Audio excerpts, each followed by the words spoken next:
membangun masyarakat sejahtera di pembelajaran 1. Silakan dibuka. Nah, minggu siang Siti ikut ibunya ke balai desa. Ibu Siti bersama-sama ibu PKK lainnya hendak mengikuti pelatihan membatik.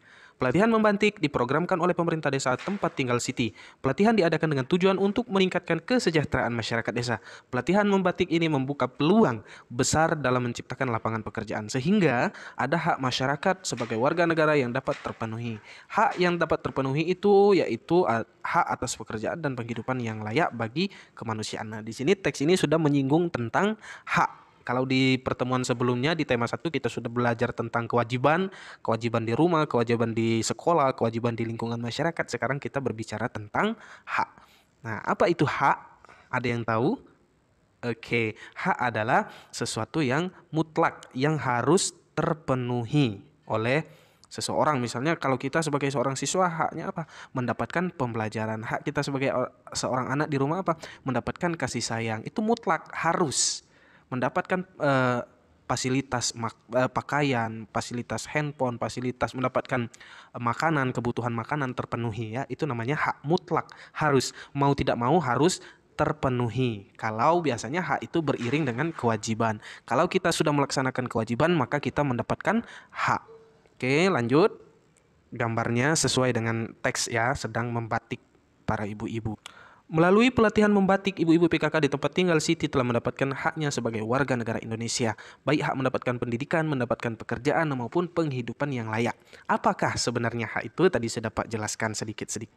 Nah, untuk memahami tentang hak tadi, maka kita diminta untuk membaca. Ayo membaca. Nah, sekarang Pak tugaskan kalian untuk membaca teks non-fiksi tentang hak sebagai warga negara Indonesia. Itu judulnya ya, silakan kalian baca untuk mempersingkat video kita. Oke, kalian sudah membaca tentang teks di atas, sekarang ayo berlatih. Nah, teks yang disajikan di atas merupakan jenis teks non-fiksi. Apa itu teks non-fiksi?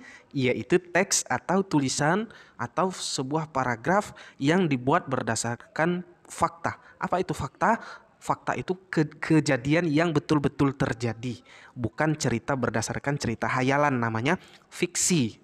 Lawan dari non-fiksi yaitu fiksi. Seperti misalnya apa, cerita novel, cerita pendek, itu merupakan hasil imajinasi, hasil angan-angan dari yang membuat sebuah cerita. Nah, berbeda dengan teks non-fiksi berdasarkan fakta, berdasarkan kenyataan yang sesungguhnya, atau berdasarkan realita, atau hal-hal yang benar-benar terjadi. Itu yang namanya teks non-fiksi. Boleh, silakan kalian catat.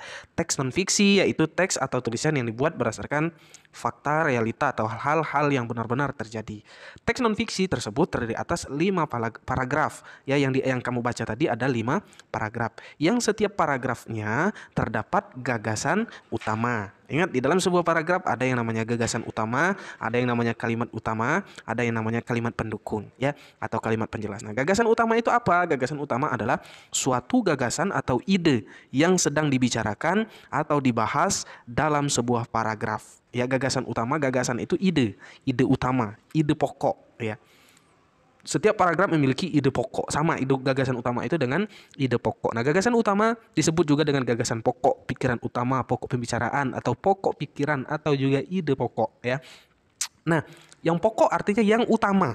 Makanan pokok apa? Nasi. Lauk pauknya itu penunjangnya. Yang pokoknya adalah nasi. Itu namanya pokok ya. Sama dengan ide pokok, gagasan utama ini. Di dalam sebuah paragraf ada yang namanya gagasan utama. Nah, dalam setiap paragraf terdapat gagasan utama, baik tertulis maupun tersirat. Tertulis disebut dengan tersurat. Kalau tidak tertulis namanya tersirat ya. Nah, gagasan utama dapat kamu kenali dengan 2 cara. Pertama, membaca teks dengan cermat, kemudian menjawab pertanyaan apa yang sedang dibahas pada teks tersebut. Jadi, kalau kamu pengen menentukannya, kamu buat sebuah pertanyaan. Apa yang sedang dibahas pada teks tersebut? Apa yang sedang dibahas pada paragraf tersebut? Apa? Jawabannya singkat pasti ya.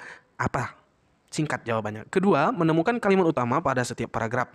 Nah, jadi di setiap paragraf seperti Pak bilang itu ada yang namanya gagasan utama, ada yang namanya kalimat utama. Kalau gagasan utama, idenya biasanya isian singkat. Kalau kalimat utama itu kalimat yang utama, yang namanya kalimat utama itu yang menjadi topik pembicaraan utama di situ di dalam sebuah paragraf. Nah, kemudian menarik kesimpulan gagasan-gagasan utama setiap paragraf dan menyimpulkan gagasan utama teks. Jadi, kita mengambil dari kalimat utama. Jadi, kita harus tahu bagaimana menentukan kalimat utama supaya kita bisa menentukan gagasan utama. Nah, kalimat utama itu apa?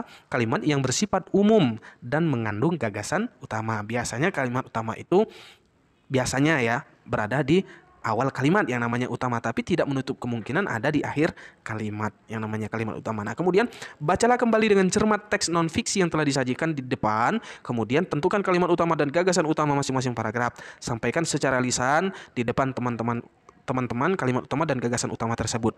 Buatlah rangkuman yang disampaikan oleh teman-temanmu dalam tabel seperti contoh berikut. Oke, kita bahas sama-sama. Di sini ada contohnya. Kalimat utama di paragraf pertama ya. Paragraf pertama apa? Kalimat utamanya hak warga negara Indonesia banyak bentuknya. Gagasan utamanya adalah hak warga negara Indonesia. Jadi gagasan utama itu kita ambil dari kalimat utama. Maka tugas kita adalah menentukan kalimat utama dulu, baru bisa kita menentukan gagasan utama. Apa bedanya dengan antara kedua ini? Lihat di situ. Kalau kalimat utama lebih panjang, kalau gagasan utama dia lebih pendek. Oke. Banyak bentuknya tidak ada di gagasan utama. Di sini ada. Oke. Artinya gagasan utama ini diambil dari kalimat utama. Maka kita harus tahu dulu kalimat utama dari setiap paragraf ya. Nah, coba kita lihat ke paragraf pertama. Nah, oke, jika dilihat dari contohnya diambil dari di sini ya. Hak warga negara Indonesia banyak bentuknya. Maka sebenarnya kalau Pak maunya ambil dari sini. Oke, langsung ke paragraf 2. Setiap warga negara Indonesia berhak mendapatkan perlindungan hukum. Titik.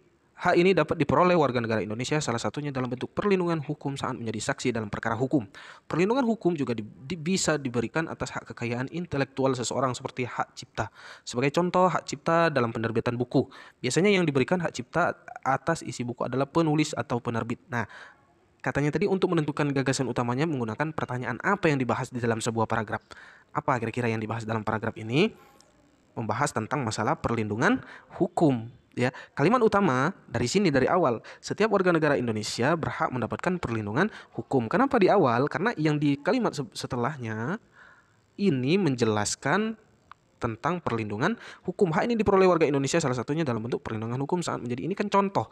Salah satu contohnya menjadi saksi dalam perkara hukum. Itu namanya perlindungan hukum. Contoh lain apa? Perlindungan hukum bisa diberikan atas kekayaan intelektual. Itu menjelaskan kalimat yang pertama ini. Maka kalimat utamanya adalah setiap warga negara Indonesia berhak mendapatkan perlindungan hukum. Oke. Nah, jadi jawaban paragraf yang kedua adalah ini. Nah, ya. Nah, sekarang ini kalimat utama ya. Gagasan utamanya apa? Kata Pak tadi, gagasan utama itu ada di dalam kalimat utama. Apa saja apa? Ya ada, berarti gagasan utamanya ada di dalam sini yang warna ini. Ya. Setiap warga negara Indonesia itu kita coret saja ya. Hak mendapatkan perlindungan hukum. Setiap warga negara Indonesia berhak mendapatkan perlindungan hukum. Maka gagasan utamanya tentang apa tadi? Perlindungan hukum, sudah terjawab oleh pertanyaannya ya. Nah, yang paragraf ketiga. Selain itu, setiap warga negara berhak atas pekerjaan dan penghidupan yang layak. Hak ini seperti yang telah diperoleh ibu-ibu PKK di tempat tinggal dan seterusnya. Ya, nah sekarang kira-kira apa yang menjadi pertanyaannya? Apa yang dibahas dalam teks ini tentang hak penghidupan yang layak, ya, pekerjaan dan penghidupan yang layak. Nah, kalimat utamanya adalah ini: setiap warga negara berhak atas pekerjaan dan penghidupan yang layak. Ini kalimat utamanya ya. Nah, gagasan utamanya apa? Setiap warga negara Indonesia berhak, warga negara Indonesia kita coret. Jawabannya apa? Hak atas pekerjaan dan penghidupan yang layak. Itu gagasan utama karena dia berbicara tentang itu. Hal ini seperti yang telah diperoleh ibu PKK di tempat tinggal. Ini contoh hak atas pekerjaan dan penghidupan yang layak. Ya, melalui pelatihan ini menjelaskan tentang kalimat yang ada di awal ini. Maka kalimat yang di awal ini disebut kalimat utama. Maka jawabannya setiap warga negara Indonesia berhak atas pekerjaan dan penghidupan yang layak. Nah, gagasan utamanya apa? Setiap warga negaranya kita anggap tidak penting. Yang pentingnya ini yang dibahas adalah hak atas pekerjaan dan penghidupan yang layak. Oke. Nomor paragraf berikutnya, satu lagi hak warga negara ialah yang tidak kalah pentingnya mencapai tujuan nasional ialah Indonesia, yaitu hak memperoleh pendidikan dan pengajaran. Pemenuhan hak warga negara Indonesia ini dapat mencerdaskan kehidupan bangsa yang merupakan salah satu tujuan nasional Indonesia. Nah, coba caranya dibaca. Kalau kita belum paham, dibaca berulang-ulang supaya kita paham. Setelah itu kita buat pertanyaan supaya bisa mendapatkan gagasan utama. Di gagasan utama itu biasanya ada kalimat utama atau sebaliknya. Nah, untuk seterusnya kalian bisa lihat jawabannya di sini.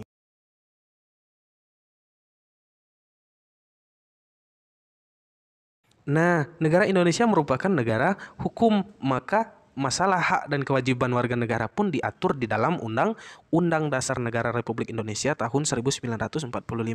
Nah, undang-undang itu yang kita baca di upacara, biasanya upacara setiap hari Senin itu disebut dengan pembukaan undang-undang, hanya pembukaannya, batang tubuhnya kepalanya baru pembukaan itu ya. Nah, di bawahnya itu ada bab, ada pasal, ada ayat ya yang mengatur tentang seluruh aktivitas warga negara dan kenegaraan Republik Indonesia. Nah, termasuklah salah satunya tentang hak-hak warga negara. Nah, apa saja pasal-pasal apa saja yang mengatur tentang hak-hak tersebut, maka di sini ada yang perlu kita isi. Nah, supaya kalian tidak repot, Bapak juga sudah menyiapkan ya jawabannya, tinggal kalian salin untuk pengetahuanmu ya.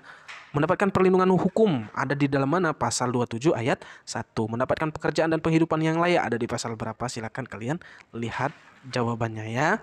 Oke.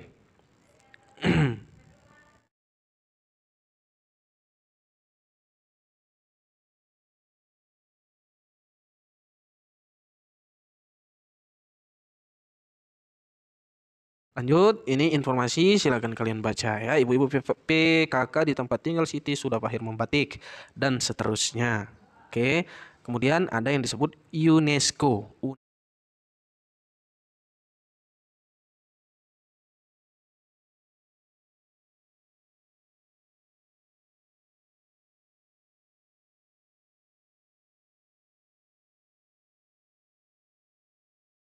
Batik adalah identitas budaya Indonesia. Bahkan sejak tahun 2009, UNESCO telah mengakui bahwa batik merupakan warisan budaya bangsa Indonesia. Jadi, kalau sudah didaftarkan di situ, negara lain tidak berhak untuk mengklaim ya karena sudah didaftarkan. Nah, batik memiliki beragam motif yang mencerminkan identitas dari tiap-tiap daerah. Oleh karena itu, batik menjadi salah satu akar budaya bangsa Indonesia yang wajib dilestarikan. Nah, melestarikan budaya bangsa termasuk upaya mempertahankan kemerdekaan NKRI. Kalau bukan kita, siapa lagi gitu kan? Nah, cara lain yang dapat dilakukan masyarakat dalam untuk mempertahankan kemerdekaan NKRI dengan sikap cinta tanah air, membina persatuan dan kesatuan. Jadi tidak boleh kita anarkis, kita ribut, kita eh, bermusuhan satu sama lain sementara kita masih di bawah kesatuan negara Republik Indonesia dan rela berkorban demi kepentingan bangsa dan negara. Nah, sekarang sudahkah perilaku mencerminkan sikap cinta tanah air? Kalau belum, munculkan sikap-sikap itu. Kalau kalian sebagai pelajar, maka apa yang harusnya dilakukan? Belajar dengan sungguh-sungguh. Kenapa dengan belajar? Karena belajar akan menambah wawasan. Kalau kalian berwawasan, maka negara Indonesia 20 tahun ke depan, 30 tahun ke depan itu kalian yang akan memimpin. Tapi kalau kalian tidak memiliki pengetahuan, bagaimana kalian bisa memimpin negara? Bagaimana kalian bisa membawa maju negara Indonesia? Ya, oleh sebab itu kalian saat ini sedang belajar. Maka yang harus dilakukan adalah belajar dengan sungguh-sungguh. Oke. Nah, ini tabel yang perlu diisi. Contoh sikap mempertahankan NKRI termasuk yang pertama cinta tanah air. Contohnya apa? Contohnya melestarikan budaya Indonesia, mencintai produk-produk Indonesia, berwisata di dalam negeri. Ya, banyak tempat wisata kita, tidak perlu keluar negeri. Yang indah-indah Indonesia itu wonderful, sangat-sangat indah ya. Kemudian membina persatuan dan kesatuan dan seterusnya. Silakan kalian lihat jawabannya di sini.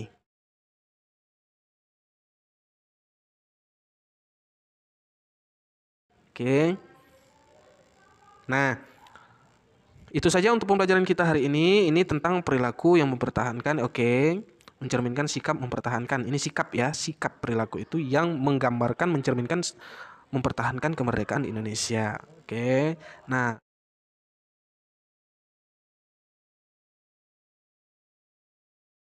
pertemuan kali ini cukup sekian. Wassalamualaikum warahmatullahi wabarakatuh.